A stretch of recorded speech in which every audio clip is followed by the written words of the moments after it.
I'm planning on having this to be the last video of the series, and the series is about why I believe that there is a good rationale for believing that God is personal, God is reasonable, God can be appealed to, God is infinite, God is omnipotent, that is, he's all-powerful, God is omnipresent, and God is incredibly intelligent. And so that's what I've been arguing over the course of these videos.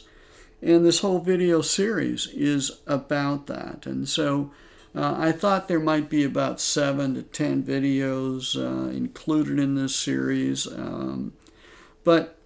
But I've decided to take a break now and see how these things are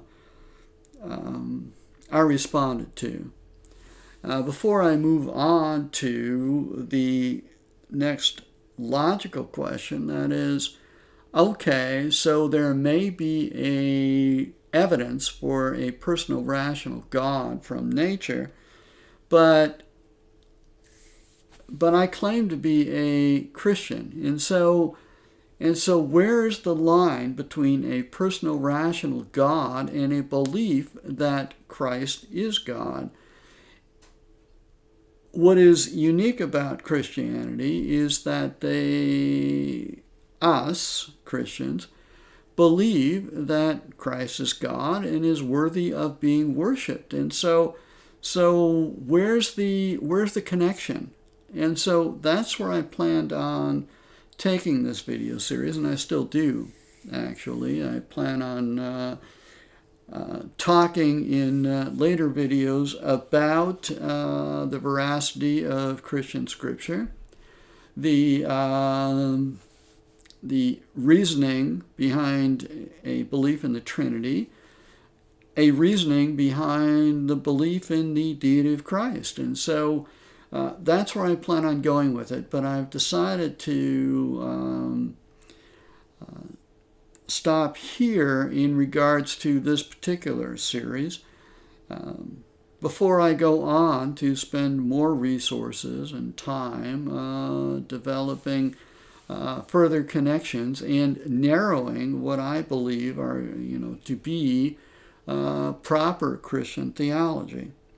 I want to see what the response is to this series of videos. So I don't know much about YouTube.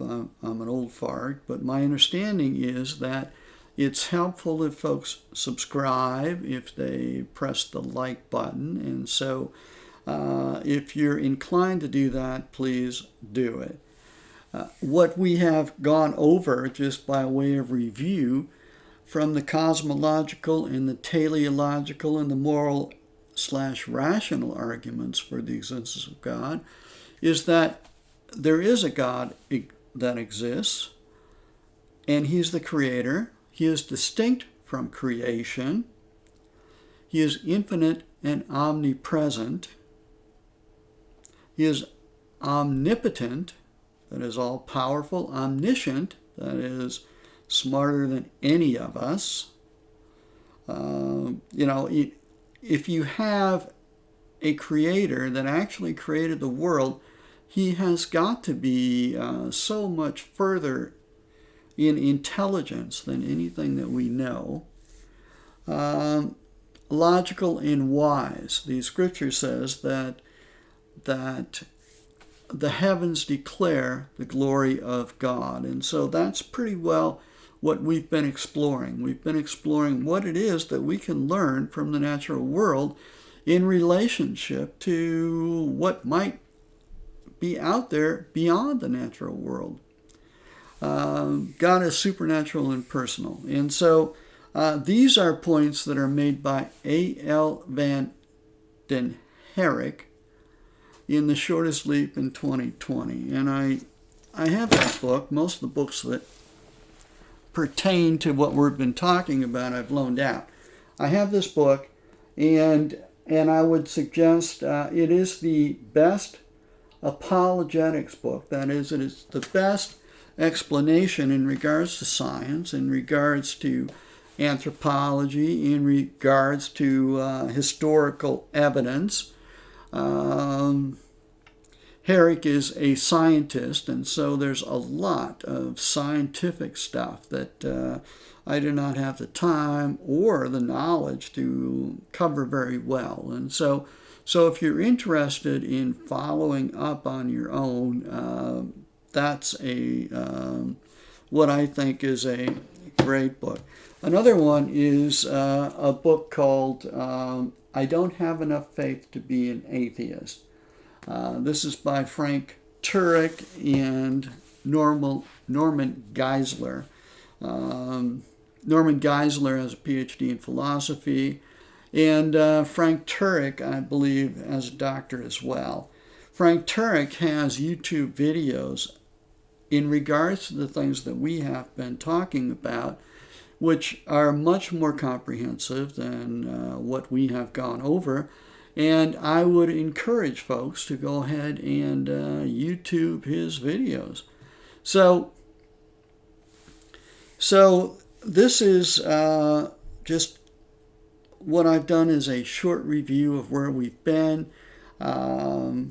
And my hope is that it is helpful. And once again, I recognize that there is a difference between what we experience, or in terms of our sensations, our five senses, our emotions, and what is the most reasonable ideas behind a worldview. And my belief is that a belief in a personal, rational God is much more rational and reasonable than a belief in an accidental combination of chemicals that happen to produce personal and rational people. And so that's my view, and my hope is that, as I said, that these series of videos will cause people to rethink some of the things that we have taken for granted. Another great book in regards to Eastern mysticism is by Os Guinness, the heir to Guinness beer, called The Dust of Death. And he spent many, many years in Asian cultures saturated by Eastern mysticism, Eastern religions. And so he writes, I think, very coherently about that. And the book in particular was written in the 70s, so but it is still very, very germane. And once again, anything by C.S. Lewis is helpful. My favorite C.S. Lewis book, by the way, is The Great Divorce, which is about this guy who takes a bus ride from hell to heaven and meets people that he knew on earth. And the book is, it's about 110 pages, and it's about these conversations between these people.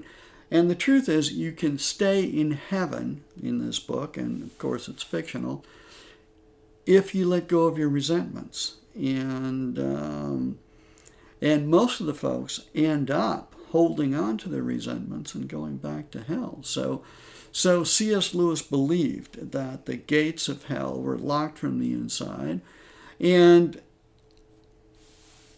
so I think that's brilliant, because I have met more than a few folks in my life who, rather than move forward and forgive, end up holding on to their resentments and get stuck in a hell of their own choosing. So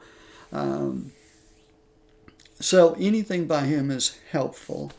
I've also read a fair amount by Francis Schaefer, who is an apologetics writer from the 70s, who is very good at capturing cultural kinds of things.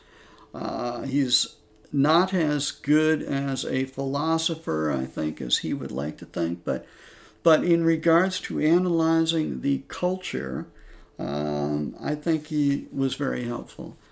H.R. Rookmacher wrote Modern Art and the Death of a Culture, and that, again, was written in the late 70s, I believe, maybe early 80s.